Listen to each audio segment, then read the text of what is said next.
I'm excited to chat with you. I know you've been running the AAMA the last few years, made it through the Rona, through COVID, and excited to chat about what you guys are doing, how you're building community cohorts. I always like to start with the backstory. How did you get to what you're doing today? Maybe tell the audience that, and we can start there. Yeah, so Michelle Ngome, based in Houston, Texas, founder and president of the African American Marketing Association, um, volunteer-based organization started in 2019 with the mission to educate, empower, and elevate Black marketers, creatives, and entrepreneurs. But as far as my backstory, I always like to say I am a Cameroon American. So both of my parents are from Cameroon, West Africa. And I think I've always been a marketer at heart. I didn't know it, but I started just doing some guerrilla marketing. I think 2004 when Super Bowl was in Houston, Texas, a friend worked at one of the labels and I was like, college student, Super Bowl, free parties, sign me up. And that hustle just stuck with me, right? And Right. college, you pick up gigs here and there, having fun, didn't think nothing of it. But I was building this unknown career. Fast forward, I was like, I got to get out of this. I got me a finance degree. I did that for about 7 years. And then I went back to marketing. So it was in 2013, I was starting my marketing consulting company. And I remember here in Houston at that time, we had about 10 to 15 Black professional organizations. And this particular time, it was our Christmas party where we got on stage and the presidents got on stage and had to introduce themselves. And I realized there was MBAs, accounting, engineering, but there was not a marketing association. And I was like, hey, that's odd. I went to Google, started looking. There was ANA in California, but that California's far, and that was more executive level. And at that time, I knew there was a gap. I just wasn't the person to fill that gap. At least I thought. Right, right, right. But fast forward 2018, there was a series of bad advertising, nationwide commercials, traditional commercials, digital ads. And I was like, who's in the room approving these messages? Where are the Black marketers? And then that's when I actually started planning what is now known as AAMA. Okay. Got it. So you saw the gap, you realized it wasn't the season at that time, but then you eventually stepped into it. Yeah, it was just too green. Why you're just too green. Green. Well, that's good to, some people would just be like, I know it. They'll fake it till they make it, right? That's what they say. Fake it till you make it. So kudos to you for going to build the chops, the marketing chops to Yeah. come back. And so I know like there's been a couple of things that have changed over the years. I'm curious, like during COVID, how did like, there's a couple of things I want to unpack. There's like the influencer stuff, Hmm. and then your thoughts on personal branding and the paradox and stuff like that. But what were some of the things early on that allowed Alma, I think I'm saying it right, to kind of like become what it is today, right? Like if what were the early building blocks, the grassroots stuff that you did to get it off the ground? Yeah, so like I said, at the time we had a bunch of Black professional associations. So I was part of the Black MBA. I was part of the Houston area Urban League Young Professionals. So I sat in leadership roles for about 2 years. I did numerous leadership programs. So I was developing, not knowing the responsibility I was going to take. And, in hindsight, I'm definitely grateful for all of that development and formation. But in 2018, when I started planning, and even before then, I was trying to put in little MVPs out there. Like Facebook groups were really big in that 2015, 18. They were. And I was like, Yeah. okay, I can do a Facebook group. Crickets, right? But I also say, a lot of the stuff I was putting out there that failed is because I wasn't committed. either, you know, so I can Mm, acknowledge that. mm, mm. But 2018, I was like, all right, Michelle, what you about to do, girls? And I was like, influencers were rising, and I did not want us to be an influencer agency. I did not want to broker deals. Why Um, not? I just didn't see it. I didn't see Mm, it. I think I'm one of those people, I can understand my capacity as well. But I think it was one of those things where even now everyone wants sponsorships, you know, and it it's just so nuanced because, you know, people say they know their value and they're worth more. Like that's the thing, right? So right, right, as a right, manager, how do you communicate that to your client? Like, right. you know, and I was like, that's not what I want to do. I want us to provide what I'll just say business education. And I want us to advocate for career growth more so at that time. On the flip side, another thing that was happening, even when I had my business, I was like anti RFP.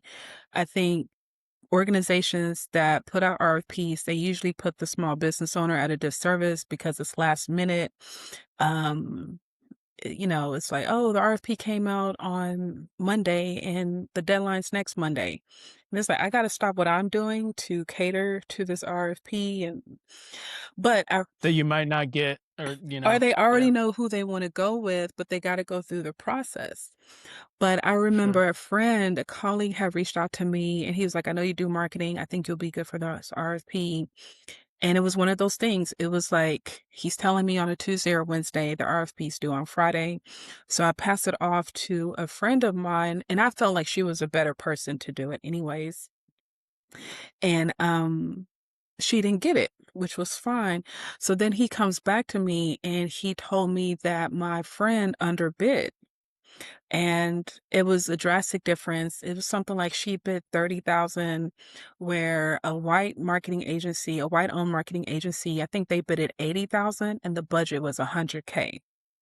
And then so me and him get into this discussion of how lots of times, you know, our community, we underbid, we undervalue ourselves. And that's because we really don't know what market rate is, because we're not talking about money, we're not exposed to money, whether, you know, it's community based or just overall.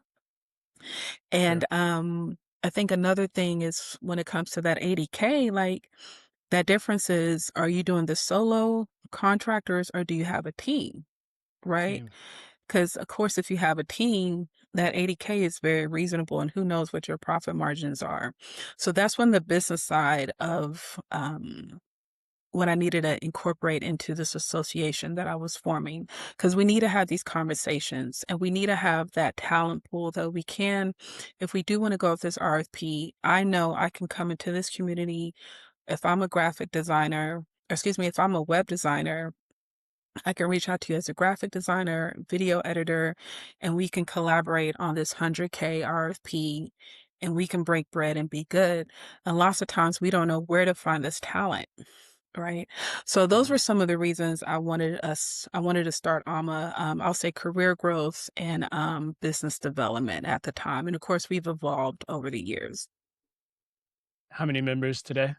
Currently, we have 65 members nationwide. But once again, I am based in Houston. So about 60% of our members are in Houston. Arn Houston. Okay, got it. Um, Tell me about the personal brand paradox. What is that to you?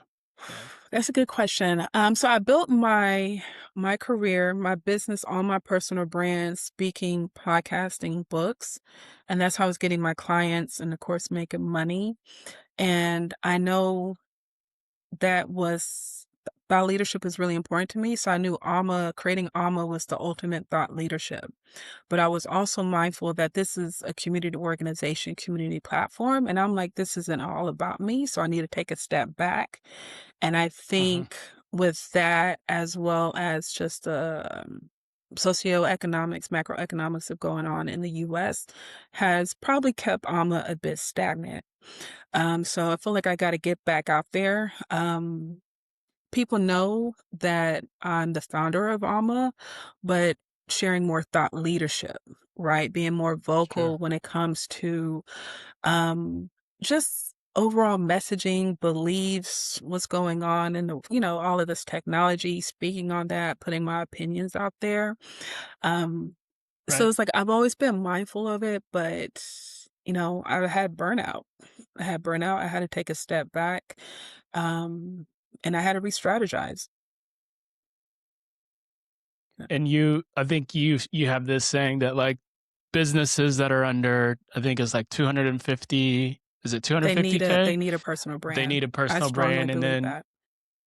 if you're doing over 500,000, focus on revenue operations.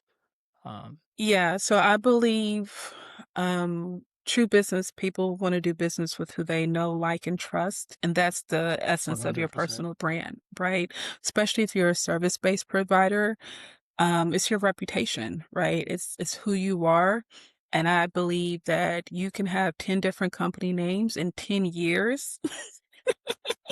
People want to do business with Vernon, right? But yeah, yeah, They don't care if it's Cheeseburger LLC. They may look at it funny when the invoice comes, but they're like Vernon's. that's a funny one. I should just buy that, just use that just because. But Vernon's So it cool. looks crazy on the RFPs. I'm like, Vernon's cool. That's my guy, right? And that's the power of a Right. personal brand. And but I do think once you hit a certain revenue, you can take a step back. And then that's where you really got to get into your leadership, right? And the tricky thing Sure. about leadership is you're managing projects and personalities, right? So it's not all about you, or if it is about you, I think Gary Vee's a prime example. The reason why he can have such a strong personal brand is because he has so many operators. Yep. Right, so he can be the talking head because he's gonna have D-Rock filming, someone else is editing, someone else is posting, and a lot of us don't have that privilege until we hit certain financial revenue milestones. Yeah, no, I agree with that. I think it's I mean, thank you AI. I appreciate True, very true. because like 10 years ago, right? Like when all this stuff was still new, right? Ish. It depends. You can depends on who you ask.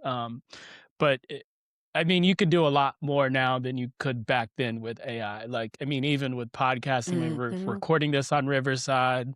I have somebody helping me out on the back end with like publishing on, um, publishing on YouTube and things like that. But like, you can go pretty far with the tools that we have today.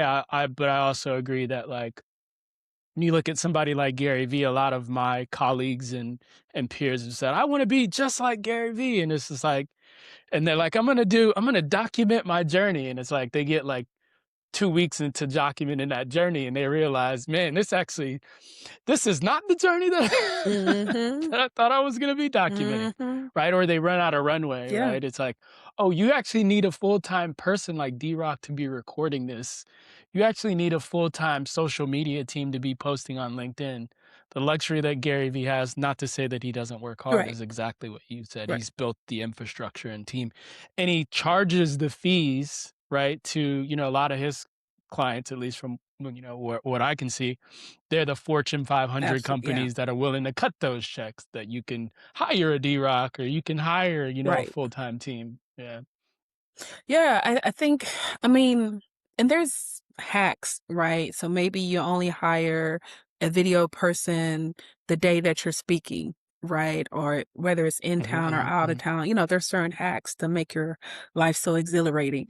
But I think, working at Goldman Sachs, 10,000 small businesses has been eye-opening because it's all about thinking and acting like a CEO and learning how to find and coach those operators.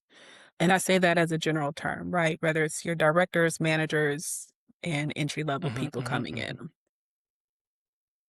Tell me about tell me more about that, because that was actually something I wanted to touch on. You basically landed this role at the Goldman Sachs 10,000 small businesses, the recruiting role. Um, that's an interesting story, all of in and of itself. So I'd love to unpack that, and then what have been maybe some of your biggest learnings that you've implemented into AAMA based on what you learned from that experience? Yeah, so, I got the job once again based off of my personal brand, relationships, and the lady that was in the role before me, she was doing it for about 12 years. So when I saw it, I was shocked. I was familiar with the program, her work, and had friends that went through the program. So I applied late at night, called a friend the next day. I was like, "Hey, I saw this. I need you to put in a word." She was like, "I got you." I said, "Okay." And then I also asked who's over the program. She told me, and I looked up the lady on LinkedIn and we were connected, but I was like, I could not remember like where did I meet this lady at? So she eventually called me, scheduled the interview. I'm waiting. The executive director comes around the corner. Hey, Miss Ngome, we met about 10 years ago at a Black MBA event and you were doing it. I was like, oh my God. Like Great timing. yeah, the sharpest memory. So she walks me into the conference room. A second guy, or a second person, which was a guy, was there. Oh my God, I'm so excited to see you. Michelle has such the cutest nephews. I follow her and her brother. I was like, oh, I got this. I got this. So I knew two out of three people in the interview.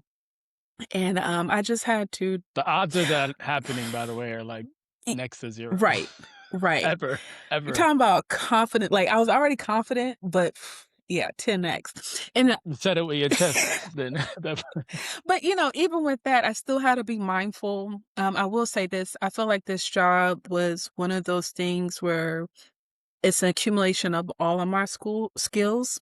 It wasn't so much yeah. marketing, but, I definitely have to maintain the website and, but a lot of the networking and staying in the small business community, which as an employee is a blessing.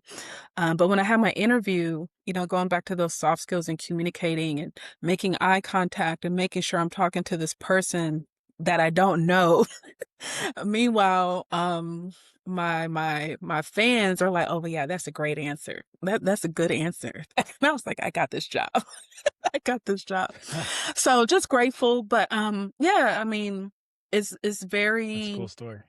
Thank you. It's very rare. I think it's getting better, but to have someone hire you because of the work that you put in and, you never know who's watching. And, it's like you're perfect for this role.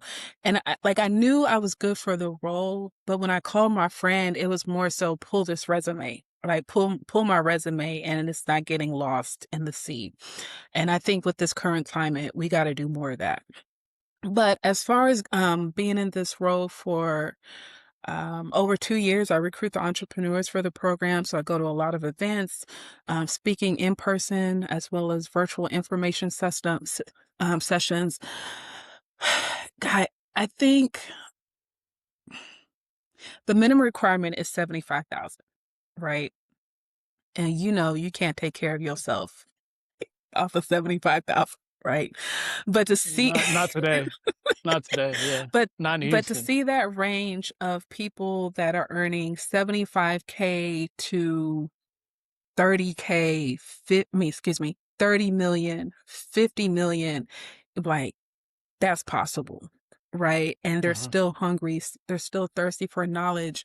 And um it's like, hey, I know this, I'm an expert, but I need help. Like we have a high turnover rate. Like what do I need to do to become better of creating systems that I can hire better and people will stay, right?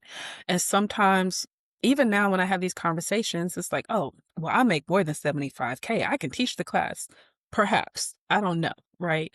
But I do think we all need to learn something no matter how much money we're making. And with the 10KSB program, we help you really learn and determine the operations you need in your business. So whether that's the financial statements and understanding cash flow, that way you're in a better position to get a loan, a bank loan, line of credit, whatever. Because a lot of Hmm. us, we're making the 150K a year, but that doesn't mean it's 10 to 15K every month, Right. right? Or we're not allocating. Feast or famine, kind of the roller Right, coaster. because people are like, "Oh, I made 30K off of my launch." Okay, well, are you gonna make 30K every month for the next 10 months? Like, we don't people are not Probably sharing those not. Yeah. stories online, right? So You don't see that. That's not the sexy part. That's not the clean hook that gets the opt in and get people to get the lead right? magnet. And it's fine. It's just be honest with that situation. And I mean, that's the troubles I had when I was getting out of business. Funny enough, I had the conversation yesterday, especially with me being at Goldman. People are like, "Why aren't you consulting? Because you got all of these people I could, consult that Sure. graduate from the program." And I was like, I got tired of chasing invoices. I can price something today, 7,500, 10K. And I'm like, hey, I can knock this out in 4 weeks. When do you want to start? Oh, yesterday. 4 weeks later, I still haven't received my deposit. Like, what happened to yesterday? Mm, yeah. Yeah. And then it just throws everything off personally as well as my business because I know I got this project coming down. I thought I was going to get a 2 week break, but since you didn't pay me on time, it's like I just got tired of it, right? Yeah. But anyways, 10KSB, they help you try to figure all of that out. Because as you're taking a class each week, you're working with your business advisor and you're developing a strategic growth plan in order for you to scale your business based off of whatever your goals are. And our last cohort, this lady, she was an executive recruiter. Has been doing this for 10 plus years. And we have our negotiations clinic and her old job, from what I understand, her old job, which was a private equity firm, reached out to her to buy her business. And she said what she learned in the negotiations clinic, she applied that to the sell. Sold her business, but Oh she's wow. going to stay on for about I think either 3 or 5 years for that transition. Like it's just mind blowing, right? And people are opening up bigger locations, buildings, or second or third locations, dental offices. It's just one of those transformational programs, whether it's your personal as well as your business. Yeah, no, it sounds phenomenal. And my thing is, I've learned that if I can get in the room and I can just get proximity to people who are ahead of me, there's something about being like seeing them do it, and I'm like, well, I can do that, like, or if not, I can get pretty damn close, But I think there's something about being in the room, which I think that this is part of what you're doing now with Alma with the cohorts. Can you talk a little bit about that with the boot camp and how that's structured, how you like the business model, things like that? If you're open Yeah, to it. so we have the Business Marketing Bootcamp. We made that announcement in June 2024 and launched it in September 2024. So we have 3 completed cohorts and Mhm. 25 graduates in the past year and a half. And that is a 12-week, no cost program focused on marketing foundations and strategy. So I got the idea because here in Houston, we have about 10 to 20 no cost business programs. And my partner and I have often been invited to do the marketing piece at these various programs. And I Mhm. was just like, there needs to be more, right? There's always a lot of questions. People want to talk to me, not just after class, but they want their own consultation. And I was Mhm. like, there's no dedicated marketing program. Right. So who Mhm. better to create it than Alma? And it was some other ideas. And I remember one, I was already working at Goldman Sachs. But then a SBA grant came out in 24. And I said, this is exactly what I want to do. So between that SBA grant, even though I wasn't Mhm. qualified at the time, and then working at 10KSB, it helped me shape the curriculum with my partner on creating BOMB. So we take you through SMART goals, messaging, into branding, visual branding, as well as, once again, the messaging and the communication. And then the second half of the program, we invite guests to come in. So they're going to talk about analytics from your website, as well as social media, digital Mhm. ads, the AI prompting engineering. And then we have operations where we have CPAs come in, excuse me, as well as HR leaders and procurement to talk about how you can do business with the city or some of these other institutions within Houston or nationwide, because the same concept applies. And so what is is it's a nonprofit model or is it a for profit model? Like what's the So AAMA is a nonprofit. So we are a okay, 501c3. So we get funding from sponsorships, right? So okay. just general sponsorships, especially a lot of the banks, because they're able to satisfy their corporate social responsibility criteria, Mhm. because we're focused on economic development. Got it. Okay, so you're getting funding from local communities, the community banks in Houston and around the area, nonprofit model. Um, how do you actually recruit people to get them into the program? Is it like boots on the ground? I know you do a lot of speaking. What's the funnel, if you will, if there is one? I'm Yeah. sure there is one because you're a marketer, but I mean, yeah. so top of funnel, honestly, we did an info session a couple of years ago, so we have that on our landing page. Um, every night, if we have enough time, we'll print flyers, go to events. I still think traditional flyers work with, of course, with the QR code. Um, and then, regular social media. So then they go through an application process. We only review completed applications because we have a lot of nosy people. They'll click through, they won't put the details on there. And then they go through an interview process. And then from that interview process, we'll determine if they're a good fit for the program. What makes a good fit? We do like people that are full-time entrepreneurs. Um, Go. could be a solopreneur. Um, criteria right now is 50K, at least 1 year in business. The tricky thing is, currently we have class on Tuesdays from 9 to 12. So that's 3 hours. So That's a long class. if you're working a job, you can't, You can't do yeah, that. Yeah. you can't be You online. can't call in on your lunch break multiple times. Right. So, it's tricky. But, our first cohort, I think we had 18 out of 20 people. Nice. Um, we had one person had 700K in revenue. One person was over a million. I think she was at 1.6 million. The other day we had an insurance agency apply. They're at 950K, and he was like, "I need to learn marketing." And he's an Asian guy, right? So we're waiting to see to get that interview. But we service a great deal of people, business owners, once again, nonprofit, open as well. It's just Mhm. a gap. Marketing is a lot. Marketing is very broad. It's a lot to learn. And I think that's one of the cons about social media. Post and pray. And listen, we left the field of dreams a long time ago. Like if they build it, it will come. Talk Like about it. it's not coming no more. Right. Yeah. It's not coming no more. Um, and it's tricky because a lot of people are like, I want more followers. And I'm like, we don't help you with that. We help you with messaging.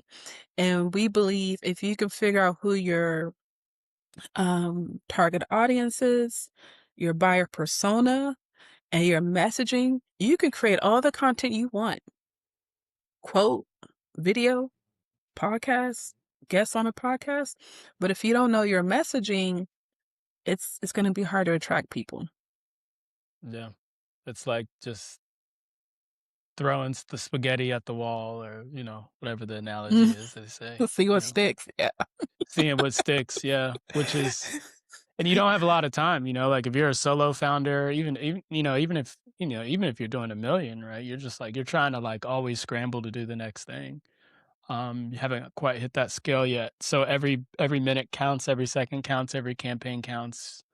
Um, so that's really cool.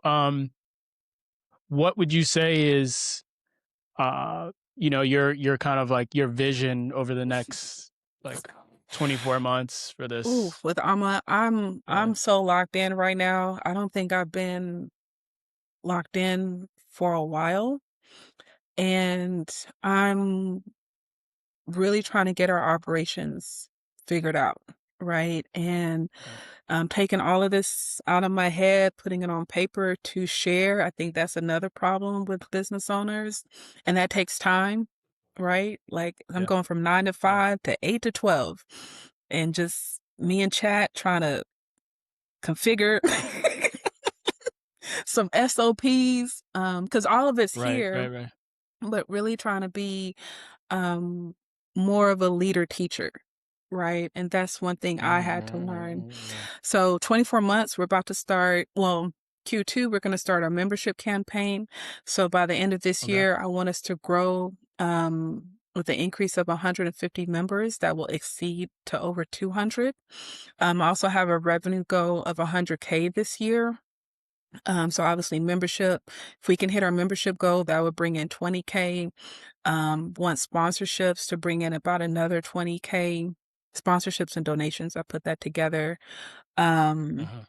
Events, I think that's going to be about 15K. Now that I'm bringing my personal brand to the forefront, I'm going to start speaking. So between speaking, training, want to do bomb. So right now, bomb is in-house, but we want bomb to, we want to take that to companies, right? So how can we Okay. consolidate this 12 weeks to maybe 3 or 4 sessions and take it to companies, or I like that. create an intensive model, 1 or 2 day intensive, when it comes to that.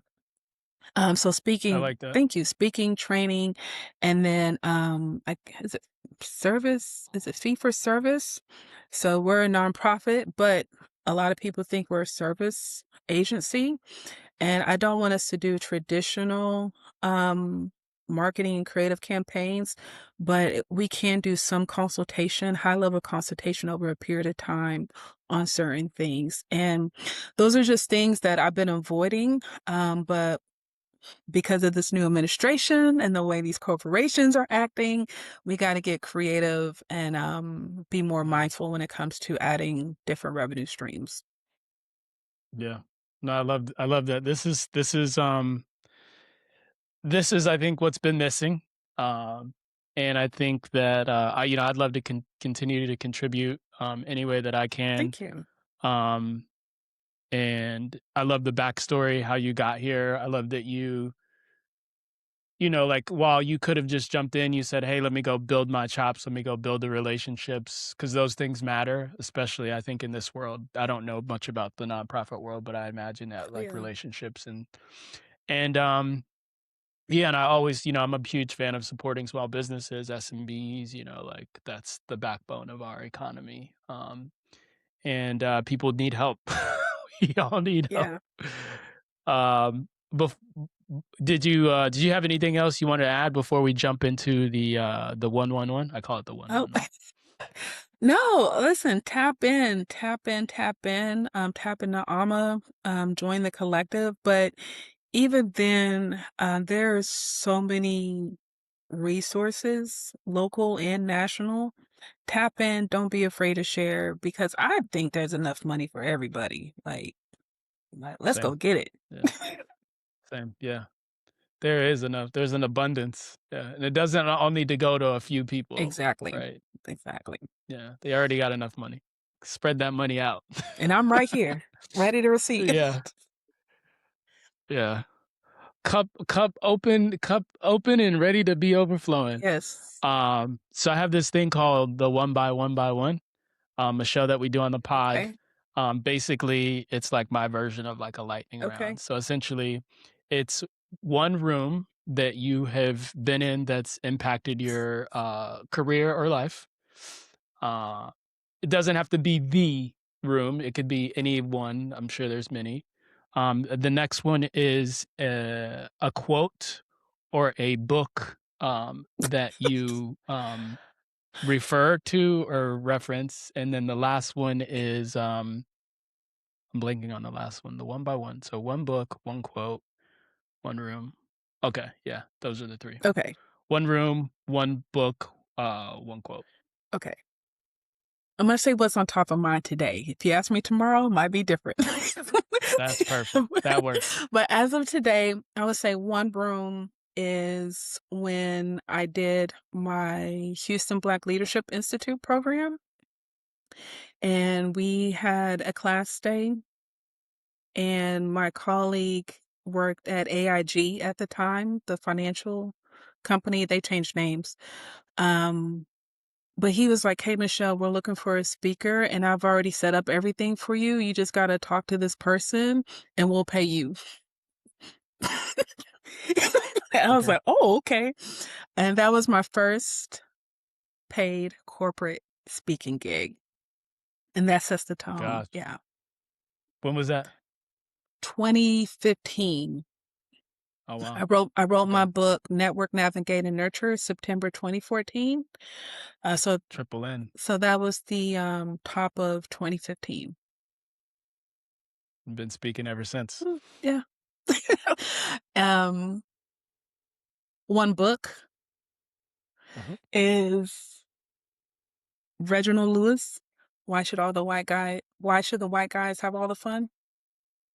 I think I've heard of that. Yeah, so that is a tremendous book bio.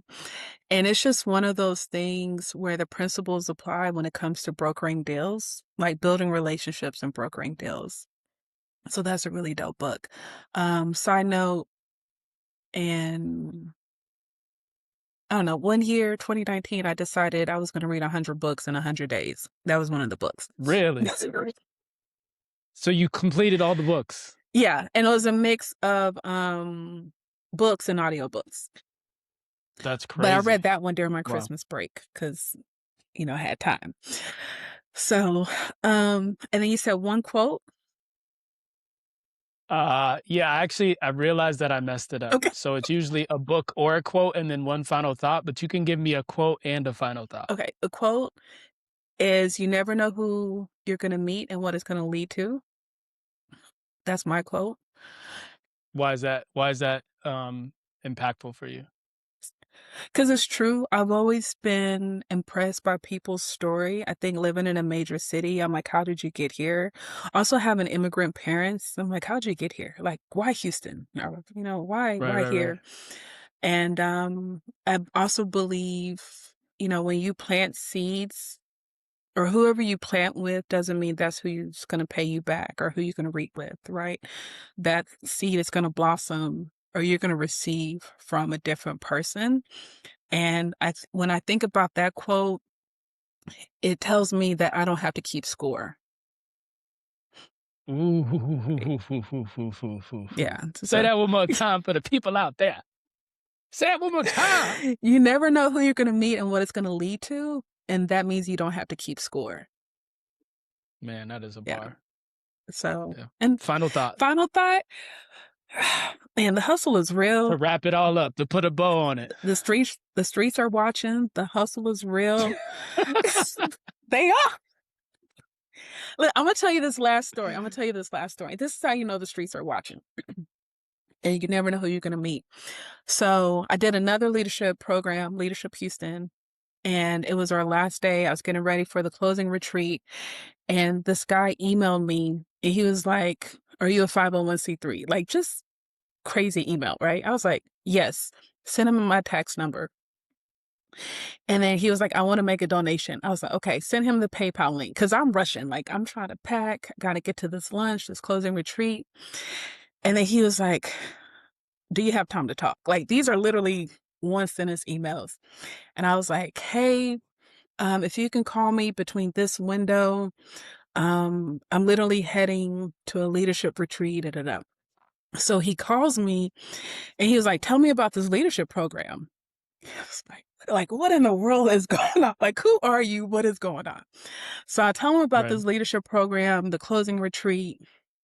And he was like, Michelle, tell me about AAMA. I tell him, and he was like, this sounds interesting. Sounds like you're the perfect person.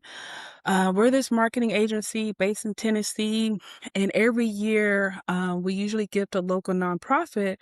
But this year we wanted to do some research and see if there's any nonprofits in our industry. And based off of everything you're telling me, I think you're the perfect person to receive this $100,000 donation. Wow. The way I said in my car, like I try to keep it together. I've been here before. I get these calls all the time. You don't want to freak out too much, right? Oh, no problem. Well, sure. Sure. And he was like, I need you to, send me the paperwork. Say less. I ran to that hotel, but I say that to say, once again, you never know who you're going to meet, what it's going to lead to. Keep Right. doing good work because the streets are watching in the most positive way. I love Yeah. it. Yeah, no. I love that. That's You're the first person to say the streets is watching on the pod. So that's going in the Hall of Fame. yeah. No, but it's real. It's real. Well, I like it. Michelle Ngome, thank you so much for your time. It's been an honor to have you on the pod. I love what you're doing, love what you're up to. If the people want to check out AAMA, if they want to follow you for the personal brand side of things, where do they go? Yeah, so for AAMA, visit aa-ma.org. My personal website, michellegome.com. You can follow me on Instagram for the cool stuff, LinkedIn for the professional stuff, and Facebook for the real stuff. I like that. I might. Do you got all the? You can tell you're a marketer. You got all the right things to say. It comes out every now and then. It comes It's just smooth. It's like butter. You can hit me here for this. You can hit me here for that. And then if you want the real stuff, come if here. you want the shenanigans, find me on Threads. That's cool. Thank you so much. It's a pleasure to chat, and hopefully we can have you back on the pod. Absolutely. Thank you.